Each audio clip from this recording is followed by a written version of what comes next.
इस्लामाबाद, रावलपिंडी और गिरदनवाह में ज़लज़ले के झटके।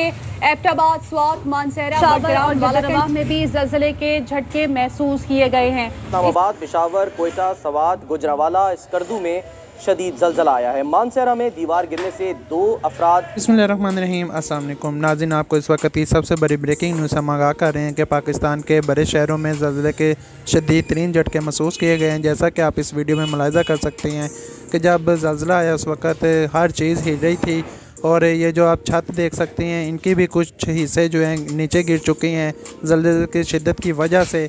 तो नाज़रीन, लोगों में खौफ और रास पाया जा रहा है। ज़लज़ला आते ही लोग कलमा तैयबा का विद करते हुए अपने घरों से बाहर निकल आए।